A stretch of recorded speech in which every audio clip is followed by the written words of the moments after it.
Ողջույն սիրելի հայրենակիցներ, եթերում Նոյանտապանն է։ Եվ այժմ մենք զրուցելու ենք քաղաքագետ, եվրոպագետ, պարոն Տիգրան Խաչատրյանի հետ։ Ողջույն եմ, պարոն Խաչատրյան։ Բարև ձեզ։ Շնորհակալ եմ, որ ընդունել եք հրավերը եւ ուրախ եմ ձեզ ողջունելու մեր տաղավարում։ Ես էլ եմ շնորհակալ հրավերի համար։ Եկեք վերջին նորությունից սկսենք մեր զրույցը եւ ձեր կարծիքը ստանամ։ Միացյալ Նահանգների նախագահ Դոնալդ Թրամփը հաստատեց, որ փետրվարին Հայաստան է ժամանելու փոխնախագահ Ջեյ Դի Վենսը։ Այս մասին դեռևս դեկտեմբերին հաղորդումներ կային, մենք տեղեկացված ենք, բայց Թրամփը նորություն ասաց, պարզում է, որ Ջեյ Դի Վենսը այցելելու նաև Ադրբեջան։ Եվ ինչպես Թրամփն է տեղեկացնում, Հայաստանի հետ կնքվելու է խաղաղ, ես մեջբերում եմ, խաղաղ միջուկային համագործակցության համաձայնագիր, ամերիկյան կիսահաղորդիչների արտադրողների հետ գործարքներ, իսկ Ադրբեջանի հետ ԱՄՆ-ում արտադրված պաշտպանական սարքավորումների, ինչպիսիք են զրահաբաճկումներ, նավակներ եւ այլն, վաճառքի մասին են ուրեմն պայմանավորվածությունները ամրագրվելու։ Այստեղ ես ուզում եմ հիշեցնեմ նաեւ 2 օր առաջ կամ 1 օր առաջ Նիկոլ Փաշինյանը տեղեկացրեց, որ Հայաստանի եւ Ադրբեջանի էներգետիկ համակարգերն են փոխկապակցված լինելու եւ այստեղ Թրամփը Ալիևին Փաշինյանին նաև ասաց, որ այժմ տարածաշրջանում օրակարգը պետք է լինի ոչ թե պատերազմը, այլ բարգավաճումն ու խաղաղությունը։ Եվ այսպես, Ջեյ Դի Վենսը Հայաստանում, Ադրբեջանում ինչ է տրվում Հայաստանին, ինչ է տրվում Ադրբեջանին, ինչն է այս ամենի մեջ հուսադրող, իսկ ինչը ձեզ համար անհանգստացնող։ Հենց այն ինչ դուք թվարկեցիք, իրենից ներկայացնում է այն հետաքրքրությունները, որ ԱՄՆ-ն ունի այս տարածաշրջանում։ Մենք պետք է հասկանանք, որ ԱՄՆ-ն ոչ թե գրգռված է այսպես առանձին պետությունների հետ իր հարաբերությունները խորացնելով, այն դիտում է որպես մեկ տարածաշրջան՝ Հայաստան, Վրաստան, Ադրբեջան։ Եվ ցանկացած նախաձեռնություն ներդրում ինքը դիտարկելու է այդ տեսանկյունից փոխկապակցվածությունը հարևան երկրների հետ։ Այստեղ իհարկե ամերիկյան ներգրավվածությունը միայն ողջունել է տնտեսական համագործակցություն, կոմունիկացիաների շրջափակում եւ այսպես շարունակ, բայց խնդիրը պետք է նայել, թե որքանով են Հայաստանի շահերը իսկապես բավարարվում, անվտանգության ռիսկերը փակվում եւ որքանով Ադրբեջանի պահանջները կատարվում։ Այսինքն այստեղ խնդիրը ոչ թե Ամերիկայի Միացյալ Նահանգների հետ հարաբերությունների խորացումն է, այլ որքանով է Հայաստանի եւ Ադրբեջանի փոխկապակցվածությունը ապահովում իսկապես խաղաղություն եւ հետագայում անվտանգային ռիսկերի նվազեցում։ Մենք տեսնում ենք, որ ԱՄՆ-ն աջակցելու է ռազմական ոլորտում, իսկ Հայաստանում կիսահաղորդիչներ եւ ատոմակայանի խնդիր։ Ատոմակայանի խնդիրն ինչ է, որ դա մի կողմից ռուսական կառավարման ներքո է, այստեղ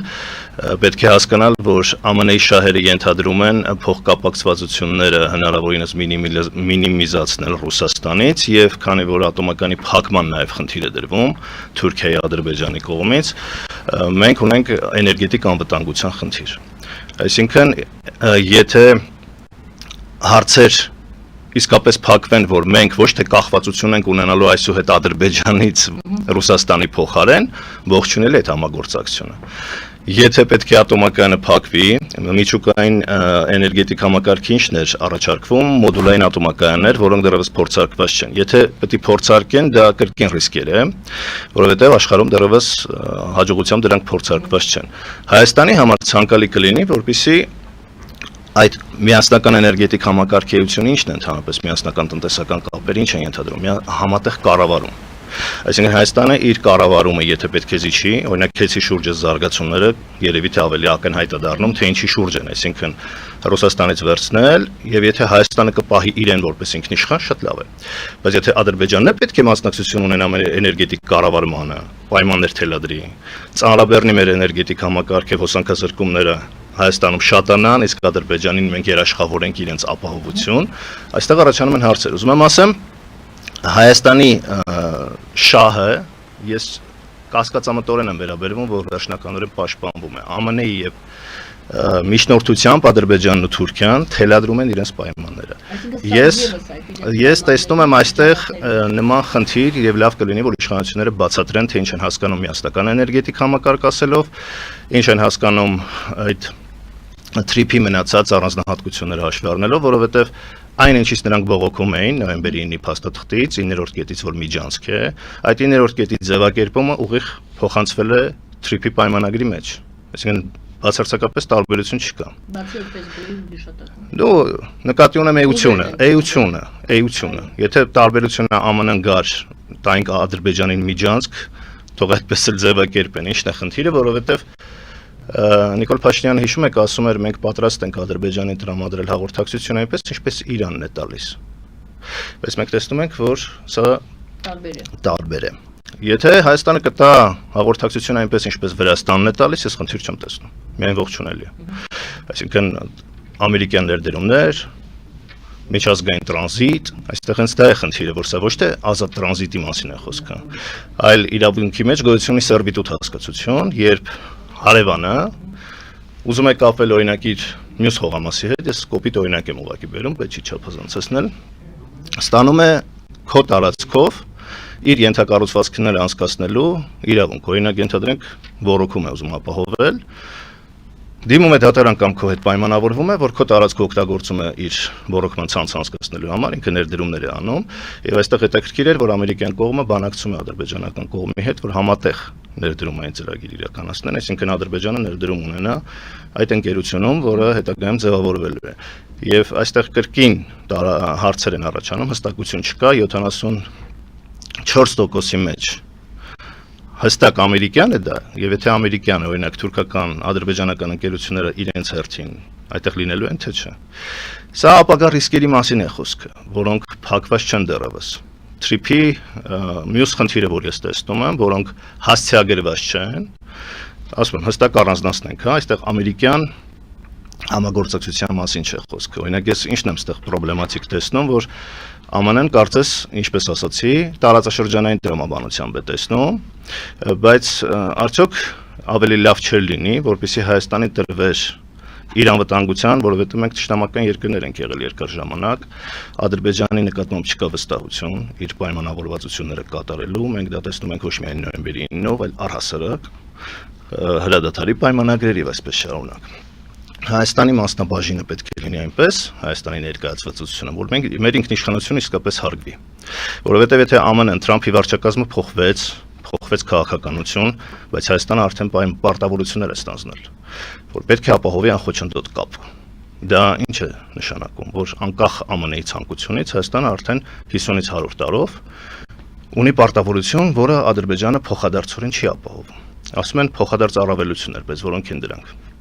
Հստակություն չկա։ Միջազգային պայմանագրերի մասին ընդհանրապես սկզբունքներ գոյություն ունեն, իրավական որոշակիություն։ Չպետք է դառնթերցումների տեղիք տան։ Օրինակ, երբ ասում ես փոխադարձ առավելություն, բայց հստակ չես ասում դա ինչ է, որը կառաջացնի Ադրբեջանի փոխադարձ պարտավորությունը, Ադրբեջանը ոնց ուզի կմեկնաբանի։ Ինչպես հիմա իրանք մեկնաբանում են սա որպես Զանգեզուրի միջանցք։ Իրանք չեն հրաժարվում այդ խոսույթից։ Որքան Նիկոլ Փաշինյանը միջազգային ակցիաներում եւ այլն Հայաստանի ներսում հերքում են, նրանք շարունակում են դա ասել, հետաքրքիրն էր, որ Թուրքիայի արտգործնախարարը վերջերս աջակցություն հայտնելով Նիկոլ Փաշինյանի կարևոր դերակատարությանը այս գործընթացում շեշտեց, որ դա Ադրբեջանի պահանջները լիովին բավարարել է եւ կրկին օգտագործեց միջանցք հասկացությունը, բայց Հայաստանում դրան արձագանք չեղավ։ Տեսեք, ես ներկայացրեցի, դա շատ հետաքրքիր է ընդհանրապես Թրիփի հետ կապված ձեր դիտարկումները, ես մեր լսարանին ներկայացնեմ նաև այն ինֆորմացիան, որը մոռացա սկզբից եւ այդ ասելու, Տիգրան Խաչատրյանը, պարոն Խաչատրյանը Facebook-յան էջ ունի եւ YouTube-յան էջ ունի եւ բարբերաբար շատ հետաքրքիր վերլուծություններով է ներկայանում այնտեղ եւ այդտեղ կար Թրիփի կարծեմ ամբողջ փաստաթուղթն էիք, այո, դուք ուսումնասիրել եւ ներկայացրել փաստաթղթի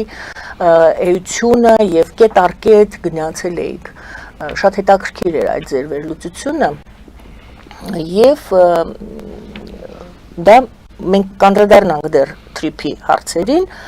օրինակ դուք հարց եք բարձրացրել, այնուամենայնիվ ինչու 74 տրվեց Միացյալ Նահանգներին, ինչու Հայաստանը 26%-ով մնաց։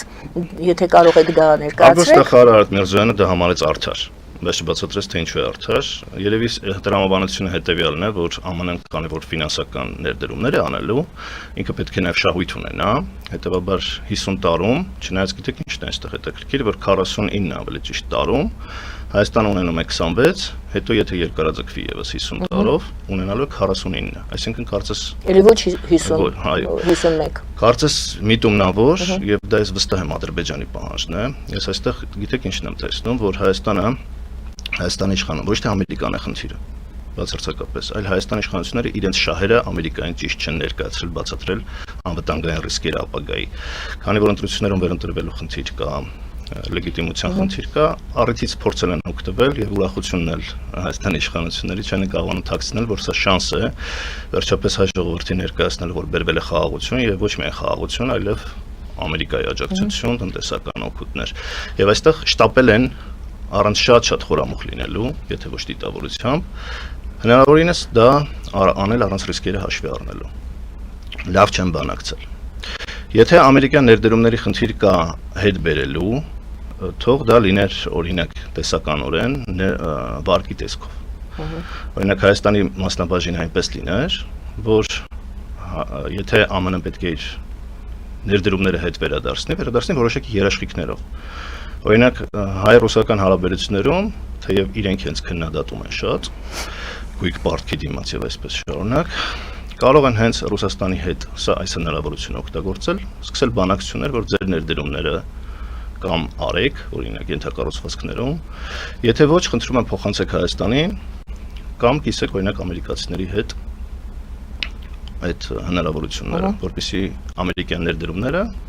ամերիկյան կողմի համար հետաքրքիր լինի Հայաստանում ոչ թե գալ ուղղակի Ադրբեջան Նախիջևան կապ ապահովել, որովհետև ամբողջ տրամաբանությունը դա է կարծես, այլ լայն հայ-ամերիկյան տնտեսական համագործակցության խորացում լինի տարբեր ոլորտներում, IT-ից սկսած, գյուղատնտեսություն, արդյունաբերություն, էներգետիկա, մենք հաճախ է չէ թմկահարվում, որ ԱՄՆ-ն հենց ինչ-որ մի մասնաբաժին ունեցավ, ուրեմն մենք մեր անվտանգությունը ապահովված է։ Դա չափազանցված է որ առումով, եթե հստակ պայմաններ շարադրված չեն։ Օրինակ, գերմանական ընկերություն կա մեր հանքարդյունաբերության ոլորտում։ Եվ կարծեմ մասնաբաժինը 50%-ից ավել էր, օրինակ այդ Զանգեզուրի պղնձամոլիբդենայինում։ Դուք տեսել եք Գերմանիայի ակտիվ մասնակցություն մեր անվտանգային հարցերին։ Այսինքն չկա նման բան, որ եթե ամերիկյան է, ամերիկան ամեն ինչ անելու է, որ իհարկե իր ընկերության շահերը կապահովի, բայց դա չի նշանակում, որ Հայաստանի անվտանգության ռիսկերը կվերցնի իր վրա։ Հատկապես Թրիփում դրա մասին ոչինչ չկա այդ փաստաթղթում։ Եվ չպետք է մոռանալ, որ փաստաթղթի նախաբանում գրված է, որ իրավական պարտավորություններ չառաջացնող է սա դեռևս։ Այսինքն սա քննարկվող աշխատանքային փաստաթուղթ է, կարելի է վերանայել։ Հետևաբար իմ հորդորն է Հայաստանի իշխանություններին վերանայել այդ բոլոր կետերը, որոնք ապագայում ռիսկեր ականներ են Ադրբեջանի Թուրքիայի կողմից դրված կաշխատեն ոնց էր 70 տարի խաղաղություն հայ-ադրբեջանական խորհրդային միության կազմում, բայց մենք հիշում ենք Դավուշում ինչպես էին ներխուժում անկլավներով։ Իրանց մոտ կա այդ 100-ամյա ծրագիրը եւ պատահական չէ, որ դա հայ-իրանական սահմանով է անցնում։ Թող անցներ օրինակ այլ որպես անվտանգության երաշխիք, որ ինչու է դա։ Տեսեք, բացատրում եմ, որ կապը կարճ է, հա, ընդհանրենք այդտեղ, բայց կլիներ մեծ համար անվտանգության վստահության ցուցիչ, որ ապաշրջակփակվեր ամբողջ Հայաստանի ենթակառուցվածքները, ոչ թե այդ հատվածը, որ ամենանեղ հատվածն է եւ ուղղակիորեն հայ-իրանական սահմանով է անցնում։ Դա այն ծրագիրն է, որը կա եւ Ալիևը չի թաքցնում, որ այս տարածաշրջանը Նախիջևան, Զանգեզուր, Ղարաբաղ իրենց խոսքերով դառնա մեկ տարածաշրջան։ Տեսեք, եթե երկաթուղի է կառուցվելու, էներգետիկ համակարգեր են անցնելու եւ այդ սերվիտուտային պարտավորությունը, որ ասացի, տրանզիտից տարբերվում, այստեղ իրենք կարող են մանիպուլացնել ինքնիշխանություն տերմինը։ Տեսեք, ես չեմ ասում ինքնիշխանությունը զիջվել է։ Ես ասում եմ սահմանը փակվում է։ Այսինքն կա ինքնիշխանության 100% անոց, բայց Հայաստանը դրա մոտ 50-ը զիջում է։ Էլի պահպանում է անվանապես իր սեփականության իրավունքը, բայց ինչպես ասացի, երկաթուղին անցավ, նավթագազ զամուղները անցան, դա համարվելու է ոչ հայկական Հայաստանի հողի վրա։ Եվ եթե անխոչնդոտ դրանք պետք է լինեն, եւ եթե ինչ-ինչ պատճառներով խոչընդոտվեց, կոպիտ օրինակ բերեմ, էլի չափազանցված ընդհանրենք այդ սերվիտուտի օրինակով, երեխան գնաց փակեց ինչ-որ մի հատ փական, որը ջուրը հոսում է հարևան հողամաս, այս դեպքում Ադրբեջանից Նախիջևան, Ադրբեջանը կարող է պահանջել միջազգային, ինքը չի կարող անմիջապես ուժ գործադրել, բայց կարող է պահանջել միջազգային ճնշում Հայաստանի վրա ապահովել անխոչնդոտ կապը։ Կդիմի ԱՄՆ-ին, ԱՄՆ-ն ենթադրենք օրինակ խառնե չի մասնակցում։ Ինքը իրեն իրավունք կվերապահի, ինչպես Լաչինի Միջանցքի դեպքում էր, այլ դեպքերում էր, ուղղակի մտնի եւ ասի ես իրավունք ունեմ վերականգնել, որտեղ Հայաստանը պարտավորվել է դրան խոչընդոտ կապը ապահովել։ Ես չեմ գրավում Հայաստանի տարածք, ես ուղղակի գնում եմ այդ անխոչընդոտ կապը ապահովել։ Եվ այդ լեգիտիմ հիմքով ինքը կարող է հետագայում, ես չեմ ասում հիմա, այդ ագրեսիա հիմքերը ստեղծել։ Դա է ականը ռիսկը, որը ես տեսնում եմ եւ ես հորդորում եմ միակողմանի զիջումը Ադրբեջանին հանել հատկապես նոյեմբերի 9-ից հրաժարվելուց հետո։ Նոյեմբերի 9-ից դուք ինչի հրաժարվեցիք։ Որտեւ 9-րդ կետում տեսան Միջանցքի վտանգ, ճիշտ է։ Ռուսական վերահսկողությամբ։ Հիմա ամերիկյան վերահսկողության Միջանցքի վտանգը ինչի չեք տեսնում։ Ամերիկան հավերժ ձեր անվտանգությունը ինչով է երաշխավորելու, էլ ես ուզում եմ հասկանալ։ Այստեղ հակաամերիկյան տրամադրություն չի, ես ուզում եմ հասկանալ երաշխիքը որն է։ Թրամփի բարի կամքը կարող է այլ նախագահ այդ բարի կամքը չունենալ։ Ինչպես մենք տեսնում ենք, որ այսօր Թրամփը հրաժարվում է Ուկրաինային աջակցելուց։ Ես բերեմ օրինակ միակողմանի հակառակը Զելենսկուն է մեղադրում, որ խոչընդոտում է խաղաղության պայմանագրի ստորագրումը։ Მაგრამ այսօր կարող են Հայաստանին մեղադրել, որ ինչու է Ադրբեջանի կապը ընդհատել։ Այստեղ բոլորը նշում են, որ դա դեռ հայտարարության մակարդակով է, այդ փաստաթուղթը չի ամրագրված, օրենքի ուժ չի ստացել, եւ դա է տալիս ձեզ նաեւ այդ հնարավորությունը, որ դուք կոչանեք, որ դեռևս ստորագրված չէ, դեռ կարելի է ինչ-որ իրավիճակ փոխել։ Ես շտապում եմ դա տեղեկացնել, որպեսզի ապագայում այդ ռիսկերը նվազեցվի, Ադրբեջանին չտրվի լեգիտիմ հիմք, հետո գնա Ռուսաստանին դիմի, որ Ռուսաստանը նորից գա։ Եթե ամերիկան օրինակի համար հասկանում եք, այսինքն սա պետք է նաև գիտակցել, որ առաջին անգամ երբ հնչեց թրիփի մասին, եթե հիշեք, ով ասաց։ Թուրքիայում ԱՄՆ-ի դեսպան Թոմ Բարակը։ Եվ հենց նա այնտեղ խոսեց 100 տարվա մասին։ Այո, 42 կիլոմետրի մասին։ Ինչու հենց Թուրքիայում ԱՄՆ-ի դեսպանը, այլ ոչ թե Բելգիայում ԱՄՆ-ի դեսպանը կամ չգիտեմ այլտեղ։ Սա մատնում է հենց, որ սա թուրք-ադրբեջանական լոբինգով առաջ տարված է, եւ Հայաստանը ուղղակի հելու հնազանդ բոլոր պայմանները առանց խորամուխ լինելու, կամ եթե փորձեն արել են ձևական, բոլոր պահանջները ԱՄՆ-ն ինչ խնդիր ունի։ Հարցրել է օրինակ Հայաստանի իշխանություններին, օքեյ, ասել են օքեյ, վերջ։ ԱՄՆ-ն Թրամփը իր գեոքաղաքական բարձրությունից շատ խորամուխ չի լինելու հայերի անվտանգային այդ զգայուն խնդիրների նկատմամբ, եթե ձեր համար օքեյ։ Բայց ես վստահ եմ, որ ինչպես այն բանաձևերը, որ ԱՄՆ-ն ընդունել էր Ադրբեջանի դեմ, ԱՄՆ-ը միակ երկիրն էր, որ Արցախին ուղիղ աջակցություն էր ցուցաբերում։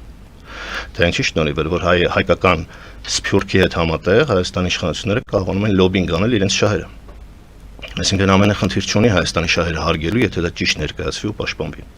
Ես այստեղ տեսնում եմ, որ ուղղակի անտերության է մատնված իրենց իշխանության լեգիտիմությունը շտապ ապահովելու համար, որովհետև ընտրությունները մոտենում են։ Ժամանակ չկա բանակցությունների, դա կարող է տևել տարիներ։ Տեսեք, հաճոյանալու ժողովրդին, հանրությանը դա մեկ հարց է, եւ երկրորդը հաճոյանալու Ալիևին, Ադրբեջանին։ Նաեւ, որպեսզի չկրակի, որովհետև հենց նա կրակեց բոլոր այս թեզերը հոտս են ցնդում։ Իսկ Ադրբեջանի Ալիևի ուրախությունը նույնիսկ չել թաքցնում։ Եթե նա իր պահանջների բավարարում չտեսներ, այսպես ջերմ մթնոլորտում այդ ամենը տեղի չէր ունենա եւ Վենսի այցը նաեւ հետևանքերը խաղաղության խորհրդի մասին էլ կարող ենք խոսել իդեպ։ Միանշանակ պետք է խոսենք։ Խաղաղության խորհրդում տեսանք ինչպես ջերմ մթնոլորտում Թրամփը, Ալիևը, Փաշինյանը նստած էին եւ առանձին հանդիպում եղավ Ալիևի հետ։ Ընդ որում թրիփի հետ կապված թեման է շոշափվում, երբ որ թրիփի հետ կապված թեման պետք է կարծես թե Հայաստանի հետ շոշափվի։ Այո, եթե դա հայկական է։ Բայց մենք, ինչպես նշեցի, ԱՄՆ-ն նայում է սա որպես տարածաշրջանային նախագիծ։ Եթե դա տարածաշրջանային չէ, ԱՄՆ-ին հետաքրքիր չէ։ Եվ սա 100-ամյա պայքար է իրականում, եւ Արցախյան խնդիրը ինչ խնդիր էր լուծում։ Շատերը երևի ուշադրություն չեն եղել, հա թե ինչ է աշխարհում շատ կոնֆլիկտներ կան։ Բայց ինչու էր Արցախյան խնդրում ձևավորվել ԵԱՀԿ Մինսկի խումբ։ Երանախագահություն, Ռուսաստան, ԱՄՆ, Ֆրանսիա, որովհետև Հայաստանը իրականում հանդիսանում է շատ կարևոր դերակատար միջազգային տրանզիտի համար։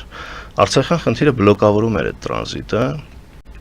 որը հնարավորություն է տալիս այսօր բացի նավթագազային խնդիրները, սրվել են նաև, ինչպես գիտենք, արհեստական բանականության ոլորտում, IT ոլորտում, մրցակցությունը աշխարհում, ԱՄՆ-ն չկարողացավ Չինաստանին վերջնականորեն ճնշել, ինչու, որովհետև Չինաստանը, երբ որ մաքսատուրքերը մեծացրեց, նույնիսկ կարելի է սահմանափակեց եւ ինքը երկին մաքսատուրքեր դրեց այդ կիսահաղորդիչների արտահանման վրա, որտեղ Չինաստանը ունի մեծ պաշարներ ինքն է հանդիսանում այդ գործարանը աշխարհի։ ԱՄՆ-ն, չիպերին։ Եվ ԱՄՆ-ն նահանջեց իրականում։ Եվ եթե տեսնենք Չինաստանի հետ այլևս կոնֆլիկտը թուլացել է, այսօր սրվել է ԱՄՆ-ի եւ Եվրամիության կոնֆլիկտը, ինչը абսուրդ է թվում, բայց այսօր ես ծանոթանում էի եվրոպական բոլոր, այսպես գրեթե հեղինակավոր լրատվականների վերլուծականների անդրադարձը խաղաղության խորհրդին, Թրամփին ահա որ կարելի ասել նույնիսկ անձնապես սկսել են վիրավորել, ասելով դեղին իմպերատոր, բան, այսպես էլ իմպերիա, կայսր, որը առաջ է տանում բացառապես սեփական, կայսերական նկրտումները, անտեսելով ՄԱԿ-ը, անտեսելով ՆԱՏՕ-ի պարտավորությունները եւ այստեղ պետք է նաև նկատի ունենալ, որ Հայաստանը փաստորեն 30 տարի շարունակ Եվրամիության եւ ԱՄՆ-ի դիտանկյունից եթե նայում ենք, փակել է այդ ճանապարհը, որը հնարավորություն կտար իրենց անկախ ավելի լինել, ավելի համարձակ գլոբալ Չինաստան-Ռուսաստան հակամարտություն։ Եվ մենք իրականում շատ թանկին ենք վճարել այդ կապը բացելու համար։ Այդ պետք է գնահատվի դա։ Այսինքն դուք տեսեք Չինաստանից կենտրոնական Ասիայից մինչև Եվրոպա ճանապարհը դառնում է անվտանգ ապահով Հայաստանի շնորհիվ։ Հայաստան կարող է դա կրկին չակերտավոր եմ ասում հարամել։ Այսինքն ունի այդ ռեսուրսը, փոքր երկիր։ Դա կարող անել Իրանի, Ռուսաստանի աջակցությամբ, կարող անել ինքնուրույն նույնիսկ։ Եվ շատ է ինչ է նշում հոկտեմբերի 27-ի պատճառները նաև մեղրի հետ էր կապված։ Դա պատահական չի։ Այսինքն այդ պայքարը աշխարհաքաղաքական մենք եղել ենք այդ հորձանոթում։ Եվ իհարկե Մինսկի խումբը որ ստեղծվել էր, մեր սիրուն աշկերի համար չէր ստեղծվել, այդ բալանսը, այդ շահերը համադրելու համար էր ստեղծվել։ Դա թաղվեց, որովհետև փաստորեն Ռուսաստանը լրիվ դուրս է մղվում այստեղից, ուկրաինական կոնֆլիկտից հետո դարձան հակառակորդներ ուղղակի։ Ասածս ինչ է, որ անխոչնդոտ կապ ապահովելու պարտավորություն Հայաստանը պետք է վերցնի միայն այն դեպքում, եթե դա անում է Ադրբեջանը։ Եվ նույնիսկ կարելի է ես ասում եմ, սա կարող է կոնֆլիկտային ընկալվել, հակամարտություն եք բացում, հազիվ ենք խաղաղության հասել, բայց Ադրբեջանին հավերժ զսպելու, որ ինքը նոր ագրեսիա չսկսի, պետք է դա իրեն հասկացնել։ Ադրբեջանը որտեղ անի, որ հատվածում Լաչին Արցախի թեման ինքը չպետք է մոռանա, եթե փորձի ապագայում Հայաստանի հանդեպ ագրեսիան։ Նա Նախիջևանի թեման է բարձրացնում, ասում է դու Նախիջևանով։ Նա արդեն լուծված է համարում Արցախի պարտավորություն չունի ընդհանրապես Հայաստանի առջև։ Դա հայլային ասելով նկատի չեն ունենում այլևս Լաչինի Մինսկ, Արցախ։ Այո, ցավալին դա է։ Նկատի են ունենում այլ հայլային, որը համեցեք։ Այո, եւ ցավալին հենց դա է, որ այդ մեծ կորուստների գնով, այսինքն մենք շատ բարձր գին ենք վճարել արդեն, Հայաստանը չպետք է նման պարտավորություն ստանձնի։ Այն էլ ԱՄՆ-ի առջև, երրորդ երկրի, այս դեպքում Ադրբեջանի հանդեպ։ Դա դառնում է միջազգային պարտավորություն։ Բայց դուք ինքներդ եք ասում, Հայաստանը ուրախացել է, որ կարողացել է գոնե այդ թնջուկը այս ձևով լուծել։ Դա համարում է, որ լուծված է այս թնջուկը, որը սկսված է դեռևս երևի թե 100 տարի առաջ եւ եթե ոչ ավելի շուտ։ Բայց ռիսկերը ականները մնում են։ Նոյեմբերի 9-ի ռիսկերը մնացել են 9-րդ կետի եւ Հայաստանի ինքնիշխանության սահմանափակում է թե տոկոսայնությունը։ Տեսեք, եթե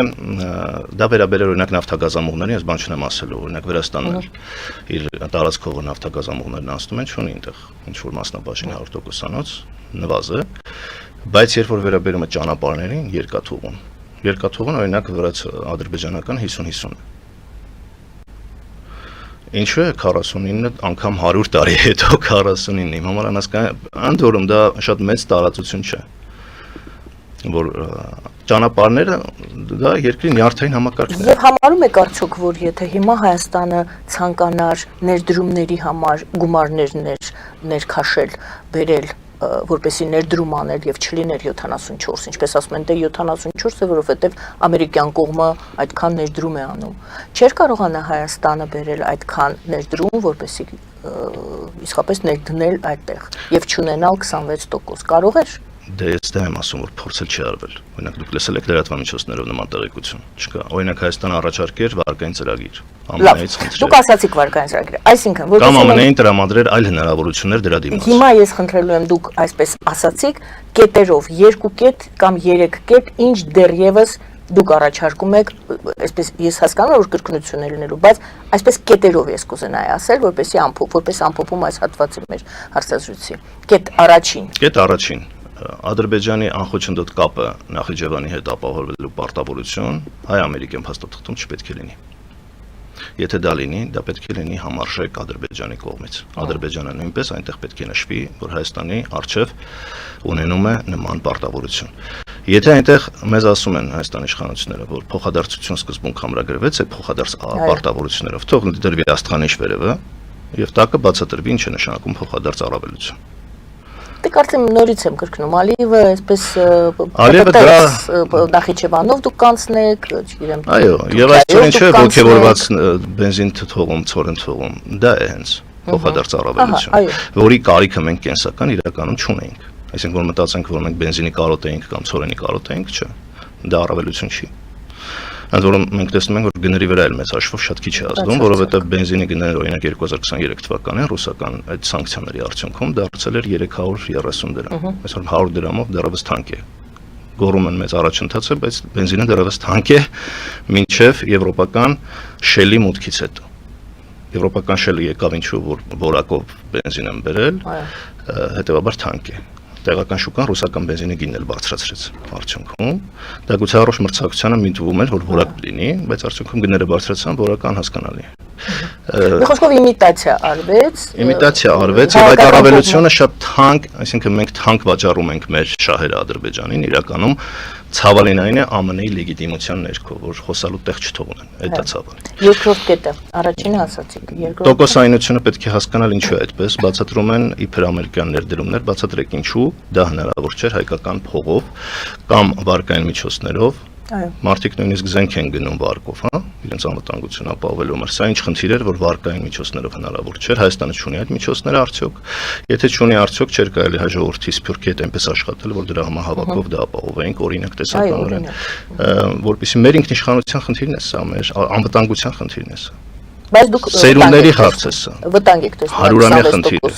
Ես տեսնում եմ վտանգ, որ դա կարող է թուրքական, ադրբեջանական հետագայում մասնաբաժին այնպես ավելանալ, որ նույնիսկ դուք չզգաք, հետո պարզվի, որ դա ոչ թե հայ-ամերիկյան, այլ հայ-ամերիկա-թուրք-ադրբեջանական է, որտեղ Հայաստանի խոսքը ընդամենը 26%-ը ընդդեմ թուրք-ադրբեջանականի ենթադրենք 50%-ի։ Եվ 26%-ը կարող են կներեք, դա գուցե ֆանտաստիկա է, բայց մեկ օր էլ առաջարկեն 26%-ը գնել։ Ինչպես ռուսականի դեպքում մենք տեսանք, որ Գազպրոմը երբ եկել էր, քիչ-քիչ, վերջում 20% էր մնացել, դա բարձրացին, հա։ Ինչու ենք համոզել, որ աշխարհակը հատկապես Թրամփի բացահայտ անկեղծ ցուցադրությունը, որ կան միայն շահեր, արժեքներ, դեմոկրատիա, մեզ համար առաջնային չէ, եւ այդ անվտանգության խորհուրդը, խաղաղության խորհուրդը ներողություն, դա ամրացրեց։ Այդ համոզումը, որ Թրամփի համար կարևոր է ոչ թե պետությունների դեմոկրատական լինելը, այլ որքանով են նրանք սպասարկում իր շահերը։ Եթե երրորդ կետ ունեք առաջարկի, երրորդ կետը վերաբերում է տոկոսայնության մասին խոսեցի, պարտավորության մասին խոսեցի, նաև 49-100 տարվա նման, ես դա համարում եմ գաղութային պարտավորություն իրականում, մոտ դրան, կապ չունի ԱՄՆ-ն ով ուզում է լինի, հա, որտեղ կրկին 49% է մնում, 50-ից չի անցնում Հայաստանի մասնաբաժինը։ Նման ժամանակահատված պետք չի գրել եւ ես իմ հաղորդումներում կոչ արեցի ուսումնասիրել Հեյդար Ալիևի փորձը, այսպես շփվում եք ադրբեջանցիների հետ, մի հատ Իլհամ Ալիևին հարցրեք ձեր հայրը։ Դարի պայմանագիրը կնքեց 94 թվականի պարտության խայտառակության պայմաններում, հա, երբ որ մեզ ինչ են ասում, մենք ստիպված ենք այս պայմանները ընդունել, ասում են դե պարտված ենք, ուժ չունենք։ Ադրբեջանը ավելի խայտառակ պարտություններ գրել իր տեսանկյունից եթե նայենք, բսկտված քաղաքացիական բախումներով բսկտված երկիր, կնքեց 80% փայաբաժնով, 20%-ը բաժանելով British Petroleum-ի, ամերիկացիների, ռուսների, անգամ իրանցիների, այսինքն բոլորին ներգրավեց տարածաշրջանի, ոչ միայն Ամերիկային։ Դրանով հավասարակշռելով 30 տարով, 30 տարի հետո ներդրումները դարձան ադրբեջանական, Ադրբեջանի տարածքում։ Իրան ոնց հաջողվեց։ Դուք ինչ եք մտածում, որ եթե պարտվել եք, ուրեմն պետք է լրիվ հանձնվել։ Աշխարհում բոլոր երկրները գրեթե բացի երևի Միացյալ Նահանգներից պարտվել են պատերազմներում, բայց դա չի նշանակում քո ինքնիշխան իրավունքները զիջել։ Շնորհակալ եմ, գովազդենք հայտարարում եթերում, սիրելի հայրենակիցներ, գովազդային ընդմիջում է, մնացեք մեզ հետ։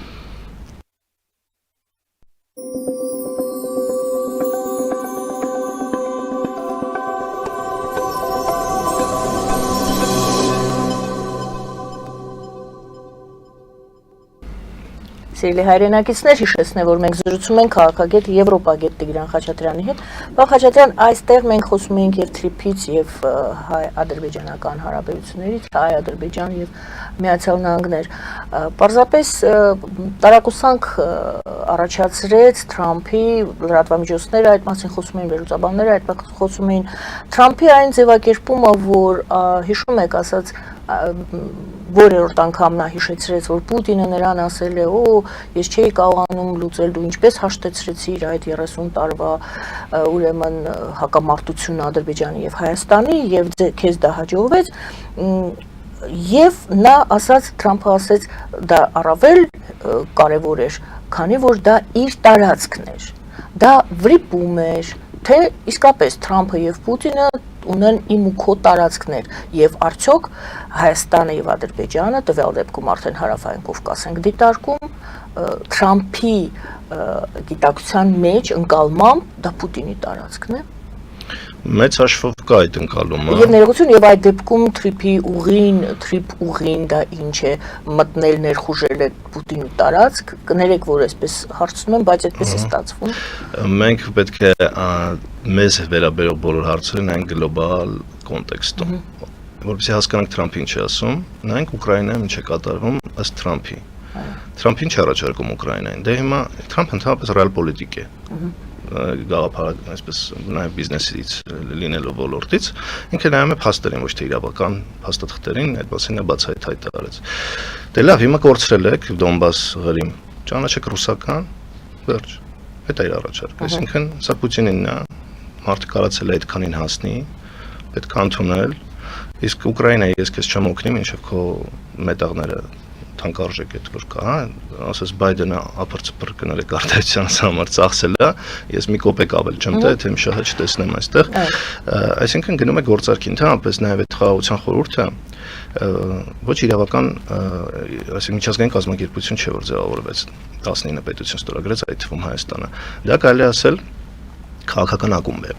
որտեղ Թրամփը թելադրում է խաղի կանոններ։ Թրամփը ըստ էության հիմա ձևակերպում է սեփական աշխարհակարգը, իր աշխարհակարգը, ոչ թե ՄԱԿ-ի, ոչ թե երկու արպետությունների, այլ Թրամփյան աշխարհակարգը, եւ հենց ամերիկյան եվրոպական մեդիայում դա կոչվում է Դոնրոյի դոկտրին։ Մոնրոյի դոկտրինը փոխել են Դոնրոյի, ինձ Դոնալդի էլի, Դոնրոյի դոկտրին, որտեղ աշխարհը բաժանում է ազդեցության ոլորտների։ Արևմտյան կիսագունդը, Գրենլանդիան, որ ասում ես պետք է վերցնեմ, Թրամփինն է, ռուսական, այսինքն Պուտինին է։ Ինքը անձնավորում է։ Ես իր մեջ չեմ տեսնում, այսպես ասած, այդ միջազգային մեր ավանդական պատկերացումները, որ կան միջազգային կազմակերպություններ, պետությունների ինչ որ դաշինքներ են իմաստով, որ դրանք իրավաբանորիներ հետ պարտավորված են, ոչ ակումբ, որտեղ դու անդամարժեք պետք է վճարես $1 միլիարդ, եթե ուզում ես մնաս։ Իմ ակումբի, իմ տարածքի մեջ ես, ես քեզ պաշտպանում եմ իմ խաղի կանոններով։ Սա իմ տարածքն է։ Բայց հիմա ո՞նց է Ուզբեկստան, Հայաստան, Ադրբեջան իր տարածք ուրիշի տարածք ըստ Թրամփի ըստ Թրամփի փորձում է ինչպես Ուկրաինան կիսել, այսինքն արևելքը Պուտին քեսինց, հիմա այս ռեգիոնը այս հատվածը իմն է, այսինքն եթե դու ուժ ունես Վրաստանի վրա, Հայաստանի վրա, արի բաժանենք։ Ես դաժե կներեք այսպես չեմ բացառում, որ եթե Ռուսաստանը բավական ռեսուրս եւ ուժ ունենա, կարող է նաեւ մաս կազմել թրիփին։ Ուղղակի չունի այդ ուժը, այդ ռեսուրսը։ Այսինքն Թրամփը դրան դեմ չի լինի։ Բայց մենք դեռ չենք լսել Ռուսաստանի վերջին խոսքը։ Այո, որովհետև մենք եթե ուշադիր լինենք, նաև Փաշինյանը առաջարկեց Ռուսաստանին մասնակցել։ Չբացառեց, այսինքն դա բոլորի համար է, եկեք եւ այլն, որովհետև ինքն էլ չգիտի, թե իրականում Թրամփը թե Ուկրաինայի հարցում, թե այլ հասարակ, ինչպիսի պայմանավորվածություններ կգնա Ռուսաստանի հետ, որովհետև Ռուսաստանի ներկայությունը Հայաստանում ահռելի է։ Մեկ օրում դա հնարավոր չէ վերացնել։ Ամբողջ էներգետիկ համակարգը ռուսական է, մեծ հաշվով։ Տրանսպորտային երկաթուղիները ռուսական են։ Հեծը փորձեցին վերցնել, բայց դեռևս դատ է գնում, կարելի ասել, հա։ Այստեղ դժվար է պատկերացնել, որ հատկապես հայ-ռուսական բոլոր պարտավորությունները դեռևս ուժի մեջ է, հապկի, Սառեցում ասվածը դա այնքան պոպուլիստական է ժողովրդի համար։ Դու կամ կազմակերպության անդամ ես կամ ոչ։ Եթե դու որոշ ժամանակ անց չես կատարում քո պարտավորությունները, քեզ հեռացնում են։ եթե դեռ չեն հեռացրել, ուրեմն դու կատարում ես քո պարտականությունները։ Դե Պուտինը ինքը հայտարարեց, ասեց Հայաստանը սառեցված է, բայց շարունակում է։ Ընդհանրակարգ գոյություն ունի հապկի անդամ որ։ Լիրավ անդամ են որում ընդհանրակարգ գոյություն ունի, դիմում ես քո դուրս գալու ամսաթիվն ես նշում, նման բան արել են։ Դա ընդհանրապես պարտադիր կարգ է։ Լավ, դա Հայաստանը ներողություն ՀԱՊԿ եւ Ռուսաստան փոխհարաբերություններն եք վերցնում։ Հիմա մի հատ եկեք նորից հետ գանք Թրամփի այդ ընկալմամբ Հարավային Կովկաս կոչվածը կամ Հայաստան, Ադրբեջանը նվազագույն առնվազն դա Պուտինի տարածքն է։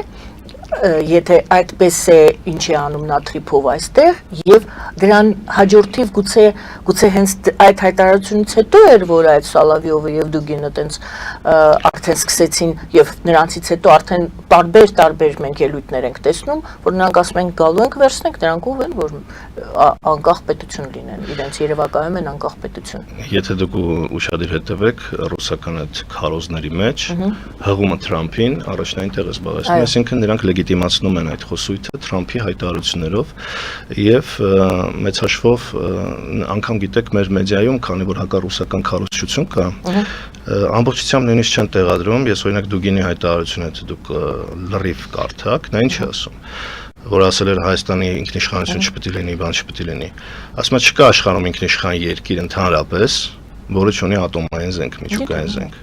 Ասում է այդ բոլոր պետությունների ինքնիշխանությունը նոմինալ է։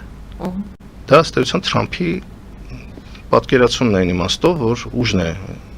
մեծ հաշվով որոշում, Գրենլանդիան տիպիկ օրինակ, հա, ասում է դա ինձ պետք է։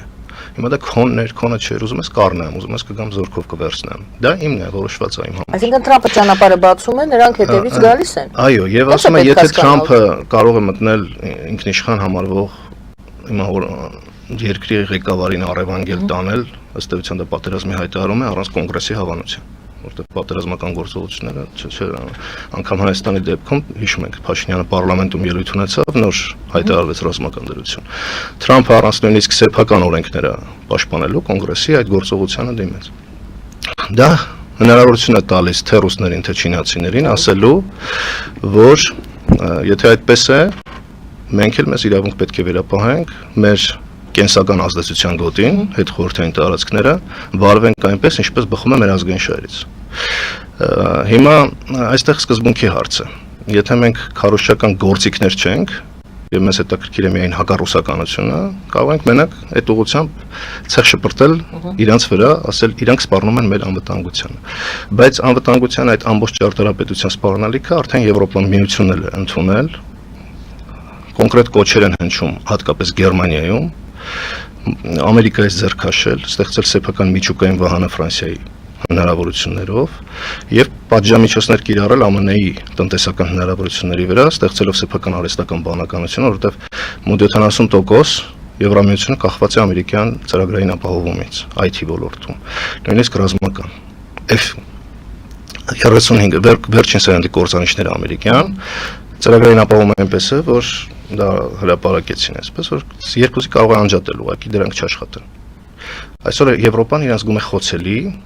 ասում է ԱՄՆ-ն փաստորեն կարող է մեր անվտանգությունը չապահովել։ Մենք պետք է մեր անվտանգությանը տեր կանգնենք։ Պարոն Խաչատրյան, այստեղ ես ուզում եմ մեկ պահ դադար տանք, քանի որ մեր եթերաժամն է ավարտվել, սիրելի հայրենակիցներ, սիրելի ABC TV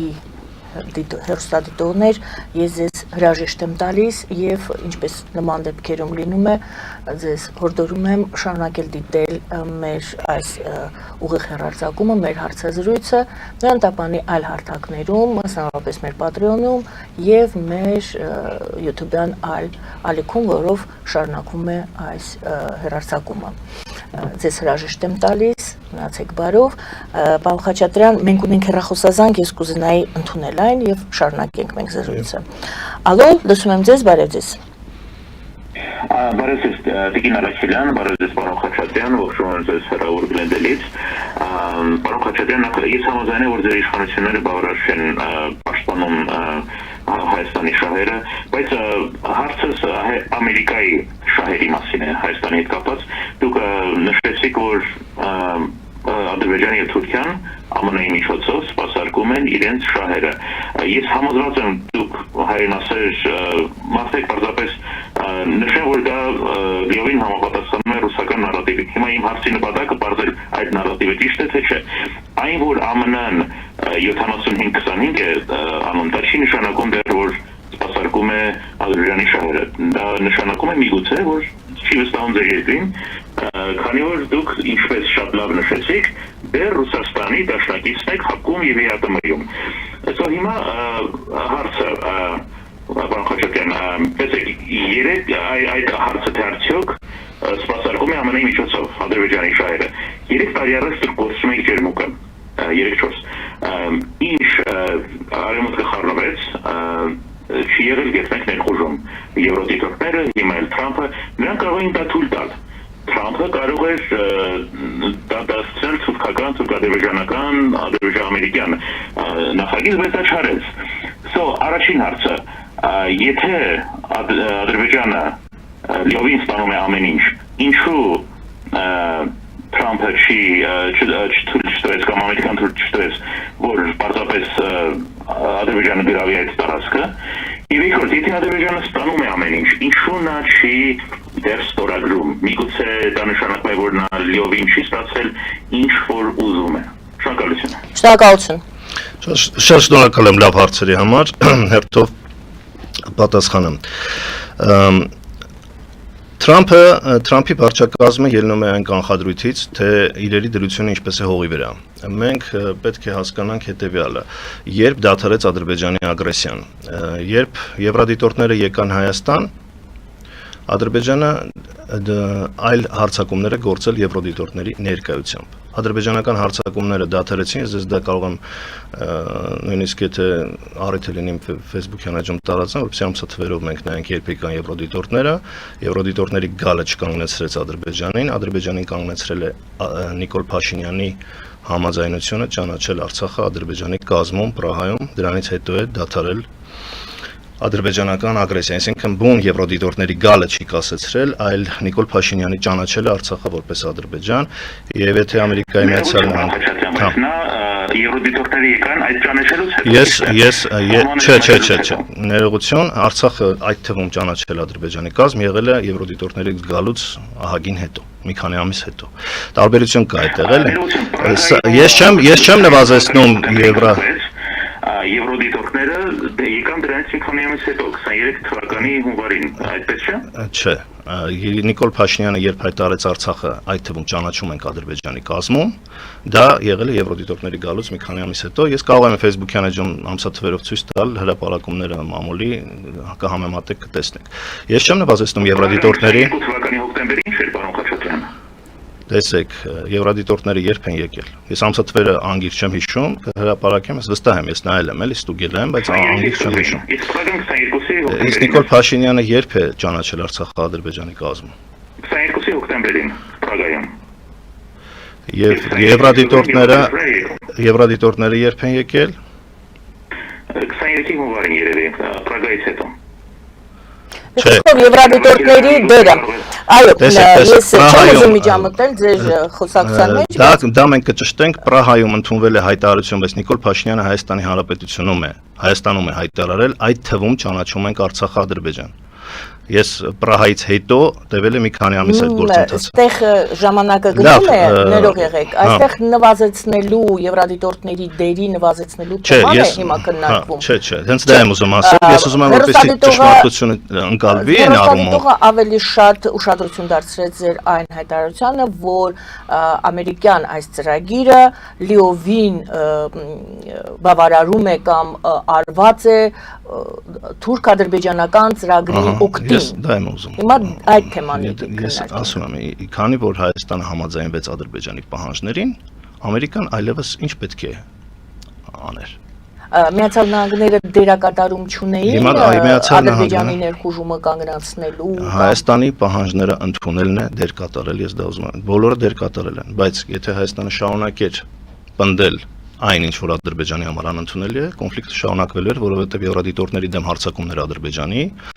ընդ որում Ռուսաստանի հետ համաձայնեցված, եթե հիշում եք, չէ՞, ինչպես էին ասում եվրոդիտորդները, շպիոններ են եկել են ՆԱՏՕ-ի բաներ են։ Հա, չէ, հիմա օքեյ են այդ թեմայի հետ։ Ինչեւ այդ նախաստորագրելու այդ այսինքն եթե Եթե ես օրինակ ձեզ հետ կհամաձայնվեի այն դեպքում, երբ որ ամերիկյան այդ միջնորդությունից հետո միանգամից Ադրբեջանի զորքերը հաներ մի քանի 100 քառակուսի կիլոմետր օկուպացված շրջաններից, որ այսօր զբաղացրել է։ Այս եւ կշարունակեր դելիմիտացիայի, դեմարկացիայի գործընթացը, որը չի շարունակում եւ դա կապում է Հայաստանում սահմանադրական փոփոխությունների հետ։ Ադրբեջանը ինչու չի ստորագրում, որովհետեւ Հայաստանի օրենսդրությամբ Լեռնային Ղարաբաղը Հայաստանի տարածք է։ Դեռևս Այսինքն Նիկոլ Փաշինյանի բոլոր որոշումները ցանկացած այլ իշխանություն կարող է չեղարկել հողմանելով մեր անկախության հռչակագրին եւ սահմանադրությունը։ Օգտագործեցիք օրենսդրությամբ, թե այդ այնուամենայնիվ այդ անկախության հռչակագիրը հիմքն է սահմանադրության։ Ճիշտ է, հողումը միշտ կարելի է սահմանադրության։ Ասեցիք, օրենք կա այդպիսի հայ։ Չէ, օրենք չկա, բայց Ադրբեջանը այդ պահանջը դնում է, դե մենք բոլորս գիտենք, որովհետև, հա, դա ասում եմ, ինչու չի շտապում ստորագրել, որովհետև ինքը ուզում է երկաթ բետոնը իր համար, երաշխիքներ, որ Հայաստանում երբեք որևէ այլ մեկը չի համարձակվի այլևս այդ հարցերը բարձրացնել։ Դուք դա պատասխանում եք ինչու չի ստորագրում, բայց Միացյալ Նահանգների դերակատարումը այս թրիփի հետ միանշանակ դա կանգնեցրել է։ Երկու ճանապարհ կա, մեկը միտումնավոր Միացյալ Նահանգները կատարեցին Ադրբեջանի եւ Թուրքիայի ցանկալի տարբերակը իրականացրեցին, երկրորդը փաստացի այդպես ստացվեց ի վերջո։ Ես իմ խոսքում իրականում դեռ պատասխանել եմ ամենասկզբում այդ հարցին։ Հայաստանի իշխանությունները քանի որ չեն դրել այդ խնդիրները, Ամերիկայի Միացյալ Նահանգները ինքը պետք է մտածի Հայաստանի անվտանգային խնդիրների մասին։ Եթե ասում եք դուք խնդիր չեք տեսնում, հիշում եք նաև ռազմագերիների հետ կապված հարց բարձրացրեց այն դեռևս նախաստորագրումից առաջ ասացին որ դեռևս պետք չէ թեմային անդրադառնալ Հայաստանի իշխանությունները վախենալով Ադրբեջանի արձագանքից հետո դա իրենք վերջին շրջանում հատկապես այդ փոխանակում ըստ էության տեղի ունեցավ ռազմագերիների։ Դե դա ենթադրվում է, մենք չենք լսել այդպես։ Հա, ուզում եմ ասեմ Հայաստանի ԱՄՆ-ն խնդիր չունի, եթե դու խնդիր չունես։ Ես որ ասում եմ ԱՄՆ-ն այսինքն միտումնավոր ոչ թե միտումնավոր է, չէ, ոչ թե միտումնավոր է արել, այլ հիմա տեսեք այն ժամանակ Միացյալ Նահանգները գումար էր հատկացնում բյուջեից, կար Ադրբեջանի դեմ պատժամիջոցներ, որ Ալիևը հասավ նաև դրա հեռացմանը Թրամփի այդ խաղաղության նախաստորագրումից։ Ինչու էր դա անում Ադրբեջանը ճնշում էր, չէ, ըստ էության ինչի համար, որտեղ Հայաստանն էր դա։ Հիմա Հայաստանը դա չի ասում, ԱՄՆ-ն համաձայն է ինչ խնդիր։ Այսինքն դուք ասում եք Ադրբեջանը իր շահը պաշտպանելով գնում է առաջ, Հայաստանը իր շահը պաշտպանելով չի գնում առաջ։ Հայաստանի իշխանությունների կենտրոնացումը այսօրվա խնդիր է փակել, ապագա ռիսկերը հետո մի բան կմտածենք, այս տրամաբանությունն եմ ես տեսնում։ ԱՄՆ-ն խնդիր չի տեսնում, եթե դու հարցը չես բարձրացնում, ԱՄՆ-ն խնդիր չի տեսնում։ Հասկանալի է, դուք Հայաստանի դիրքորոշման վրա եք, վերագրում եք Հայաստանի միանշանակ, որովհետև Հայաստանը երբ հարցեր բարձրացրել է, թե ԵՀԿ Մինսկի շրջանակում, այդ հայտարարությունները, որ հնչել են Արցախին հարցը պետք է լուծվի 3 սկզբունքներով, դա մեր օգտին չէր այսօրվա հայացքով որ նայում ենք, ԱՄՆ-ն ինչու էր դրան համաձայն։ Բարի, Սիրելի հեռուստադիտող, երկրորդ հարցը չեմ հիշում, ճիշտ ասած, կարող եք հիշեցնել, դուք հիշում եք։ Երկու հարցն այն էր, թե եթե Ադրբեջանը ստանում է ամեն ինչ ինչու չի ստորագրում եւ դա պատասխանեց, որտեղ ամեն ինչ չի դեռ ստացել։ Ես համաձայն եմ, որ չկա վստահություն Հայաստանի իշխանությունների նկատմամբ։ Բոլոր կողմերից չկա վստահություն։ Ադրբեջանի կողմից, նրանք Միացյալ Նահանգների, որովհետև դեռևս Հայաստանը ոչ բոլոր իրենց ծրագիրն են արել եւ երկրորդը երևի թե Միացյալ Նահանգների։ Եվ մենք դա տեսանք ի դեպ նախորդին, երբ Ալիևի հետ ջերմ հանդիպում էր Նիկոլ Փաշինյանի հետ ուղղակի այդ ֆոտոսեսիաներ եւ ոչ ավելի։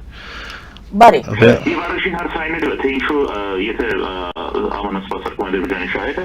ինչու այդ թրիքը չդարձրեց ենթադրենք թուրք ամերիկյան եւ ինչու ներգրավեց Հայաստանին։ Որովհետև դա Հայաստանի տարածքում է եւ Թուրքիան անպայման ունի իր մենք ես հիշեցրեցի որ հենց Թուրքիայում ԱՄՆ դեսպանի հայտարարությունից հետո այդ պրոյեկտը սա տարածաշրջանային նախագիծ է մենք պետք է հասկանանք եւ այս 30-ամյա հակամարտությունը այդ նախագիծը ըստ էության բացեց եւ Հայաստանն էր խնդրեմը հետեւաբար Հայաստանի տարածքում այդ խնդիրը լուծելն է խնդրեմը Թուրքիայի եւ Ադրբեջանի համար ԱՄՆ-ն ոչ թե սպասարկում է նրանց շահերը այսպես միտում ԱՄՆ-ի շահերից է բխում նրանց հետ այս պրոյեկտը իրականացնել է, որովհետև սա տարածաշրջանային կենտրոնական Ասիա միջև Եվրոպա տանող, Ռուսաստանի եւ Չինաստանի ազդեցությունը թույլատնող եւ ինչպես նշեցի, բացի նավթագազայինը նաեւ հատուկ հազվագյուտ մետաղներին տիրանալու, մենք պետք չի մոռանալ որ Սյունիքը նաեւ մետաղական հանքեր մենք ունենք, որտեղ նույնպես հետաքրքրություն կարող է լինել կենտրոնական Ասիայում։ Տեսեք, Հայաստանում դատա կենտրոնը չէ կառուցվում։ Հովացման հզոր համակարգ է պահանջում 100 մեգավատ հոսանք։ Լավ։ Դա հսկայական էներգետիկ պահանջմունք է, որը բավարարելու համար օրինակ կարող են հովարային անջատումներ սկսել, եթե էներգետիկ համակարգը դրան պատրաստ չլինի։ Բայց Հայաստանը ինչով է հետաքրքիր, որ Հայաստանում օրինակ այստեղ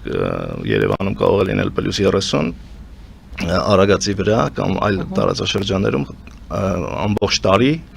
բավական մեղմ կլիմա է եւ այդ հնարավորությունը տալիս է հովացման այդ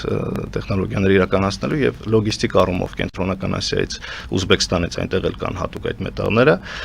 վերել Հայաստանում այդ ամեն ինչը մշակել օրինակ դատա կենտրոններով դա նաեւ լոգիստիկ տրամաբանություն է, այսինքն Հայաստանը այդ առումով կարևորվել է եւ այստեղ բայց առանց Ադրբեջանի եւ Թուրքիայի դա անհնար է ապահովել Այսինքն Ադրբեջանի Թուրքիայի դերը դրանով ավելի բարձր է ԱՄՆ-ի աչքում, քան Հայաստանը։ Հայաստանը ընդհանրապես օղակն է, բայց այդ ցանցը առանց Ադրբեջանի եւ Թուրքիայի անհնար է իրականացնել։ Հետևաբար նրանց շահերի բավարարումը լինելու ավելի առաջնային է նրանց աշխարհաքաղաքական կշիռը հաշվի առնելով։ Դա ոչ թե ԱՄՆ-ի ընտրությունն է, որ ես սիրում եմ Ադրբեջանի եւ Թուրքիային ավելի եմ տեղ տալիս, այլ դա օբյեկտիվ իրականություն է։ Եվ այդ իրականությունը հաշվի առնելով էլ, բայց նաեւ նկատի ունենալով, որ առանց Հայաստանի այդ պրոյեկտը չի իրականացվի, որովհետեւ Վրաստանի տարբերություն մեզ ոչ թե անխոչնդոտ ճանապարհ է տալիս, այլ տրանզիտ է ապահովում, որի վստահությունը հատկապես այս իշխանափոխությունից հետո Վրաստանում իրադարձություններից չունեն թուրքերն ու ադրբեջանցիները, որ Վրաստանը այդ անխոչնդոտ կապը իրենց համար միշտ կապահովի։ Հայաստանը դառնում է թույլ օղակ, բայց այդ թույլ օղակից մենք պետք է դուրս գանք, որովհետեւ մենք շատ թանկին ենք վճարի, ասածս դա է։ Ոչ թե հակադրվելով ԱՄՆ-ին, այլ ցույց տալով, որ կան այս անվտանգային ռիսկերը եւ հենց թրիփը ռիսկի տակ է ապագայում, եթե այս խնդիրները չհասցեագրվեն եւ լուծում չստանան։ ԱՄՆ-ին պետք է ցույց տալ, որ այս ծրագրի ապագան կախված է Հայաստանի շահերը հաշվի առնելով։ Անտեսումը հղի վտանգներով։ Ականներ են, որոնցից կարող օգտվի եւ Ադրբեջանը ԱՄՆ-ի անտարբերության դեպքում ներխուժելով եւ աշխարհակական այլ կենտրոնները Իրանը, Ռուսաստանը վտանգելով այդ ծրագրի ընդհանրապես հեռանկարայնությունը։ Ճիշտ ասած աչքովս ընկավ, բայց վստահ չեմ, հիմա ձեռքից տակ չի այդ ինֆորմացիան, մի փոքրիկ լուր, որը պետք է ճշտել, ես շնորհակալ եմ սիրելի հեռուստադիտող, եթե բոլոր հարցերին պատասխանը եղավ, ես անցնեմ հաջորդ հարցին, հա։ Okay, խնդրեմ շնորհակալություն։ Շնորհակալություն։ Պետք է ճշտել այս ինֆորմացիան, Ադրբեջանը դիմել է Վրաստանին եւ ասել Հայաստանը եւ Ադրբեջանը հրաժարվում են վրացական տրանզիտից։ Սա մի քիչ հարցեր է բարձրացնում Հայաստանի եւ Վրաստանի հարաբերությունները վատացնելու եւ ինչու է Ալիևը նման առաջարկ կամ հայտարարություն արել եւ կախվածությունն է Հայաստանի մեծացվելու, եթե այդպիսի տրամաբանություն սկսի գործել։ Տեսեք, եթե Հայաստանը ընդունում է, որ ինքը թուրք-ադրբեջանական դաշինքի մեջ է, մեծ հաշվով, բնականաբար նրանց հորդորներին պետք է սկսի ականջալուր լինել եւ այո, եթե մենք լուրերով կարծեմ տեղեկացանք, որ վրաց-ադրբեջանական տրանզիտի հետ կապված իսկապես կան խնդիրներ, Վրաստանը խոչընդոտներ է ստեղծում։ Բայց այստեղ Հայաստանին էլ է ուզում խառնել Ալիևը խառնում է, որպեսզի ճնշում գործադրի Վրաստանի վրա եւ ըստ էության երևի թե մեկ գրակոծով երկու նապաստակ խփել։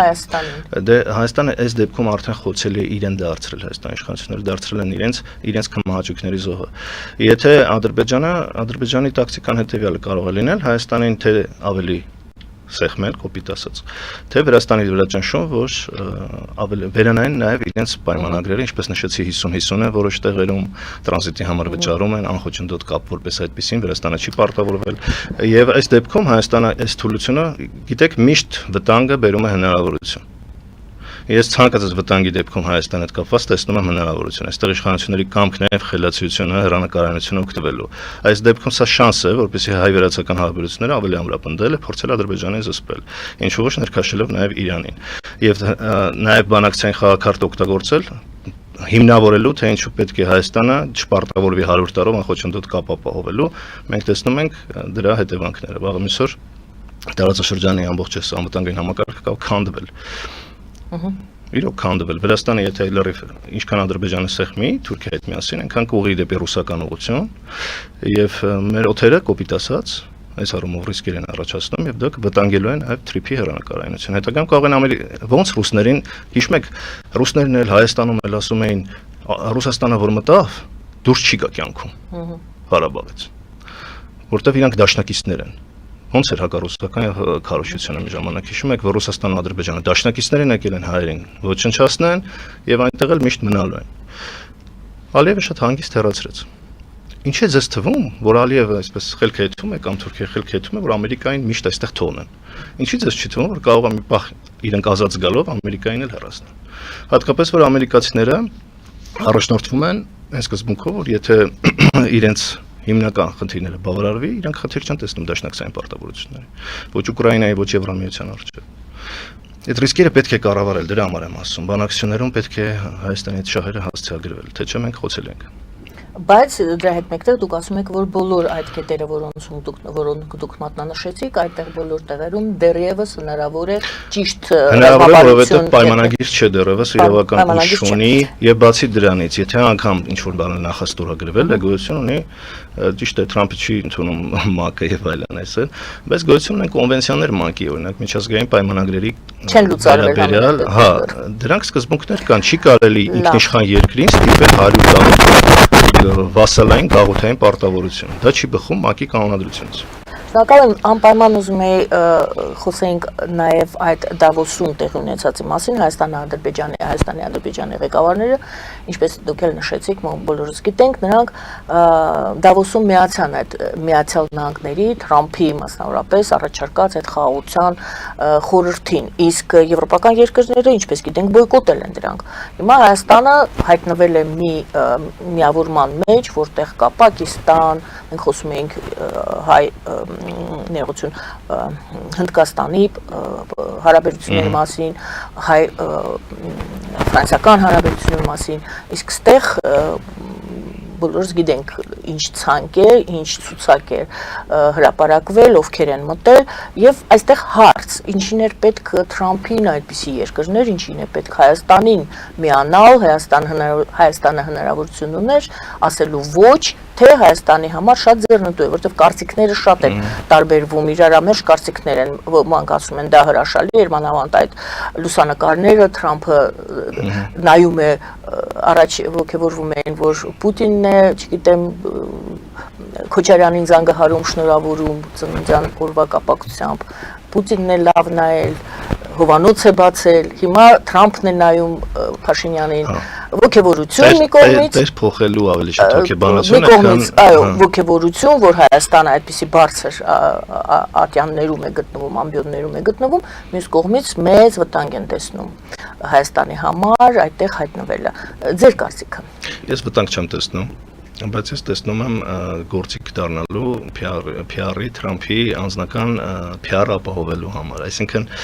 դա ինչպես նաև խոսքի մեջ շեշտեցի, դեռևս միջազգային այսպես կազմակերպություն չէ, դա ակումբ է, քաղաքական կարելի ասել ակումբ է, Թրամփի ակումբ, ես դա այսպես կձևակերպեի, որի միջոցով Թրամփը փորձում է աշխարհին պարտադրել իր պատկերացում աշխարհակարգի։ Նա դժգոհ է ՄԱԿ-ից, նա դժգոհ է եվրոպացիներից, Եվրամիությունից եւ տանելով այդ նաև իր նախընտրական խոստումը, որ ԱՄՆ-ն պետք է ընդարձակի իր տարածքները, բառացիորեն այդպիսի հայտարարություններ կային, որքան ես հիշում եմ, կամ ազդեցությունը աշխարհում։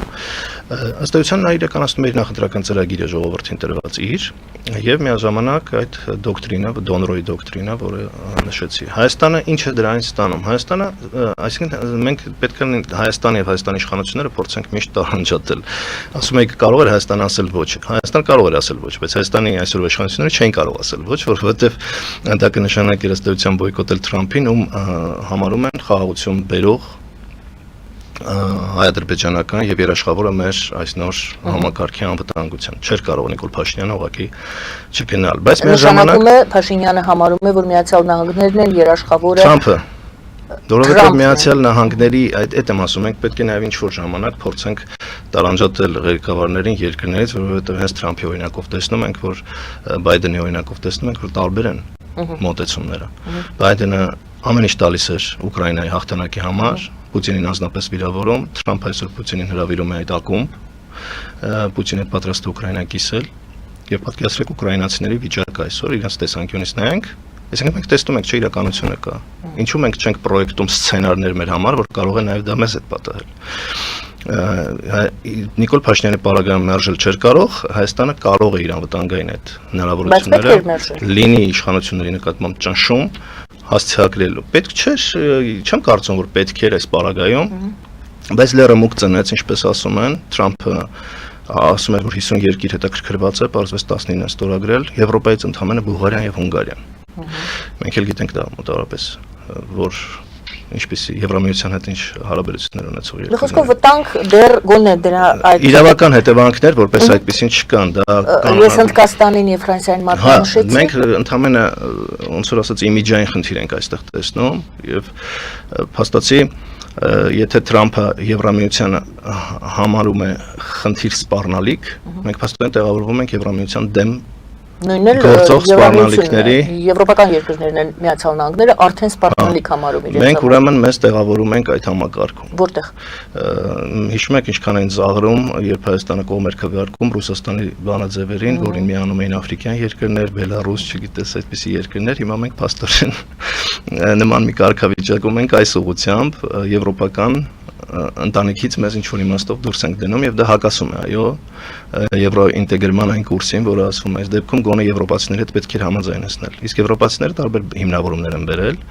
օրինակ ասել են, որ դուք Պուտինին հրավիրում ես, մենք անք ինչ անենք այդտեղ։ Փաշինյանը դա չէր կարող այդպես ներկայացնել, բայց կարող էր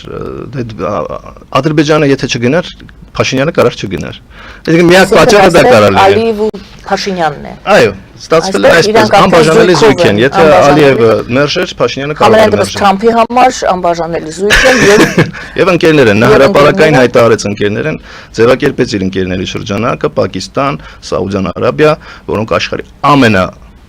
ոչ ժողովրդավարական երկրների top 10-ում են եւ մենք պետք է հետեւություն անենք, որ սա է այսօրվա վարչակարգի քաղաքականությունը, բայց պետք է նաեւ նկատի ունենանք, որ դա կարող է մի քանի տարի հետո փոխվել։ Հետևաբար եթե ոչ մի քանի ամիս, գուցե, որովհետեւ Թրամփի իմպիչմենտի հարցը են բարձրացնում Միացյալ Նահանգներում, դատական process-ներ կան, այսինքն Թրամփի այս դոկտրինը վստահելի չի, որ կարող է շարունակվել։ Շատ շնորհակալ եմ այսօրվա զրույցի համար։ Շնորհակալություն սիրելի հայրենակիցներ, հիշեցնեմ, որ մենք զրուցում էինք պարոն Տիգրան Խաչատրյանի հետ, քաղաքագետ, եվրոպագետ։ Պարոն Խաչատրյան, քանի որ առաջին անգամ եք չեք կարող ներկայացնել, պաշտպանել եք, ինչ որտեղ սովորել եք, որտեղ եք սովորել, մի քիչ ձեր մասին։ Ես Երևանի պետական համալսարանն եմ ավարտել քաղաքագիտության բակալավրիատը, այն հետո շարունակել մագիստրոսական կրթությունը եվրոպագիտության, եվրոպական ուսումնասիրությունների մասնագիտությամբ։ Իմ հիմնականում ես դրանից հետո անցել եմ այսպես լրատվական վերլուծական աշխատանքի եւ տարբեր լրատվամիջոցներում եմ հանդես եկել, ունեցել եմ ռադիոներում, հանրային ռադիոյում, տարբեր ռադիոներում վերլուծական հաղորդումներ, այո, հասարակական տարբեր նախաձեռնություններ եմ ունեցել,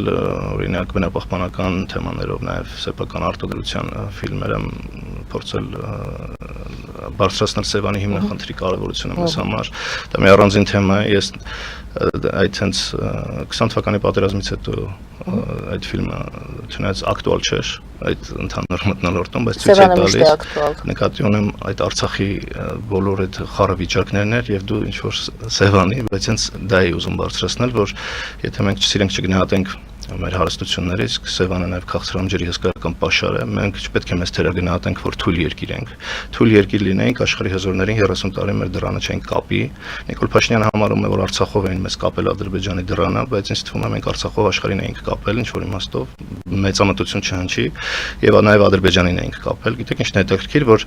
իրենք մտածում են միշտ Տշնամու կողմից չեն մտածում, որ Արցախը նաև մեր համար միջոցեր ազդելու Ադրբեջանի վրա եւ մենք կարող ենք պայմաններ թելադրել, այսինքն դա արել ենք, ճիշտ է, շատ սխալների արդյունքում կորցրեցինք, բայց ունեցել ենք այդ ռեսուրսը, այդ հնարավորությունը, Սևանն էլ պատահական չի, որ Ալիևը ջերմուկ է ներխուժել, պատահական չի Խարվաճարի այդ գծով Վարդենեսի ուղղությամբ իրադարձությունները, նրանց աչքը Սևանի վրա է, Բասար Գեչար Գինեն արտահանում Սևանի նկարով գոյչա կոչում, այդ էի բարձրացնում, նաև այդ նկատի ունեմ նման աշխատանքով կարևորությունը գնահատելու մեր ունեցվածքը տեր կանգնելու եւ Սևանի հանդեպ վերաբերմունքը փոխելու, դա կնշանակի վերաբերմունքը փոխել նաև մեր երկրի պահել մաքուր